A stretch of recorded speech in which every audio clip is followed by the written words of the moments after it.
Good. Thank you so much. I'm happy to be here.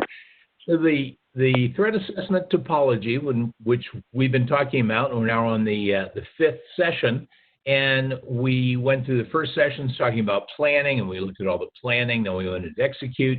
Today we're going to look at the response. What are you going to do once you've detected issues? How are you going to respond as an organization? How are you going to respond as a manager?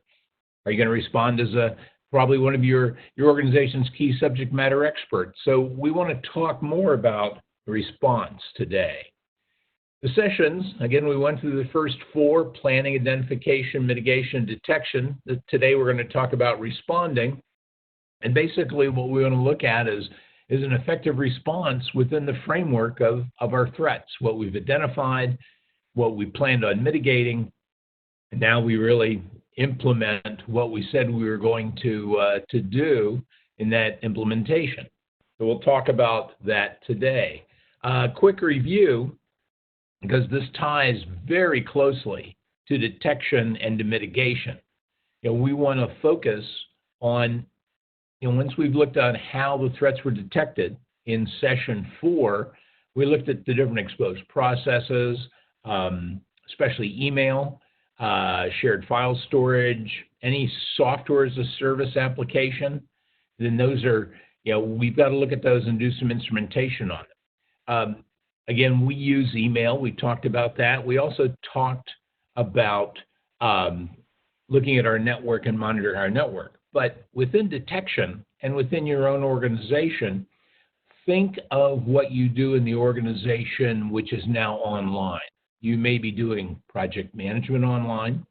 You may be doing your timekeeping. You may be doing your expense reports. Think of everything you do that you're doing online. How about storage? Are you using Dropbox? Are you using just Box? Are you using Salesforce to do customer management? Are you using something like OpenAir, or are you using Oracle?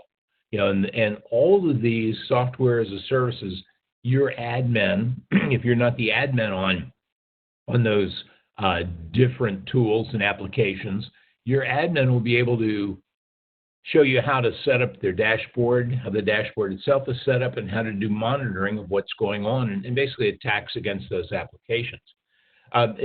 It's important, and in many cases, many organizations have just purchased them, and their admins have really never looked at it other than to log on the first time and set up how you get access.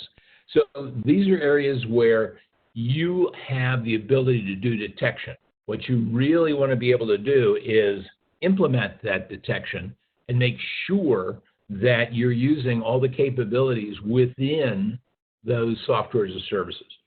Our threat assessment, the use case, is the one we've been using all the way along. How, basically Windows 10, this was the output from our planning stage. We wanted to make sure that we installed 5 control centers. Again, where we are today, we actually have gotten back up online within the last week, and we're remotely working with our client and with the providers, and using we're actually using GoToMeeting to work together. We decided not to use Zoom, and we don't use Google Meetups for our customer work. When we're doing very sensitive customer work, we trust GoToMeeting more to have a little bit more security than what's available in Zoom and some of the other products.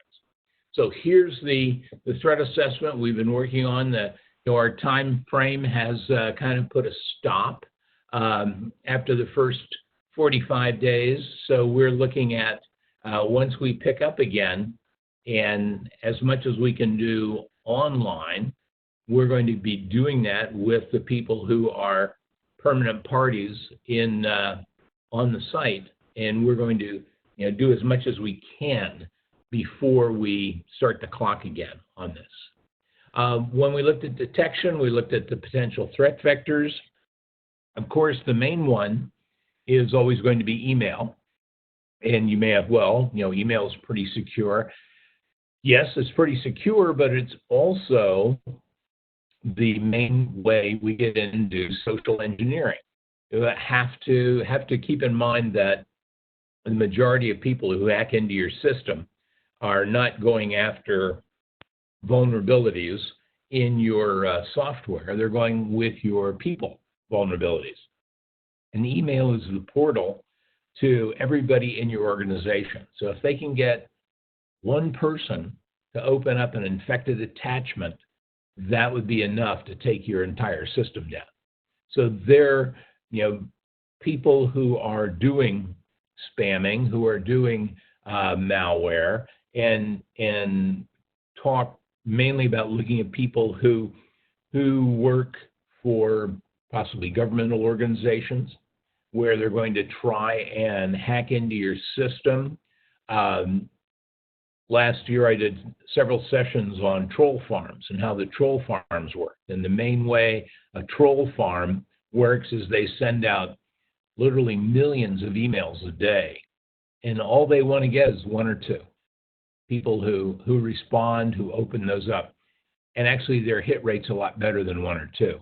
When you look at the hit rate for troll farms against your email, the hit rate is usually around 5%. Seems low, but when you're sending 1 million out, that's a big number. Network access. You want to be able to understand who has access to your network and where that comes from, because you want to do that detection, and you'll be doing that kind of detection using a tool like Shodan, or you may have other tools that you've already got in place. We use a number of different tools that we plug into our network. They're all soft tools. We don't put hardware on the network, but things like Wireshark are perfect tools. And just like with Shodan, Wireshark, the basic tool doesn't cost anything. You can pick it up and use it. File storage, who is taking care of your file storage?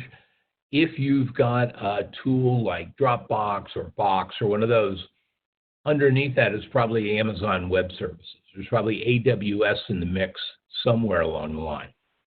And AWS, for its size and what it does, is incredibly secure. We moved all our servers, all our hard servers and virtualized servers on actual equipment out of our machine rooms over 5 years ago. We went from 32 servers to 1. And we monitor everything now using the tools on Amazon Web Services or whatever other one.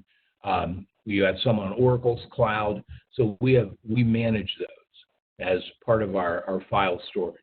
Software as a service. Again, you've got software as a service somewhere in your mix. Either you built one internally or you've purchased something. You may be using something like Slack or Trello. Hi there, I hope you enjoyed that last clip. My name is Michael Malutis, and if you'd like to watch the full 60 minutes of that last webcast, while also gaining complete unlimited access to our entire library of IT learning, simply visit our subscribe page at greatpro.org/subscribe. Unlimited annual access is $199 per year, but if you use the coupon code LEARN2EARN, you can drop that membership fee to just $149. That's less than $13 per month for unlimited access to over 1,000 hours of on-demand career development, covering the entire spectrum of IT management best practices, including business analysis and requirements, software development, quality and testing, risk management, process improvement, project management, and even digital transformation. But your membership doesn't just give you unlimited access to our vast learning library. You also get free access to our mobile app, as well as direct access to our network of over 300 of the world's leading IT consultants, all of whom are dedicated to putting practical knowledge at your fingertips so that you can learn more and earn more. I hope you will join me in becoming a member of the Great IT Professional and advancing your career with us. And if you're on YouTube, don't forget to hit that subscribe button above so that you get notified whenever we publish new free webcasts each week of the year. Thank you for your time and best wishes for your continued success.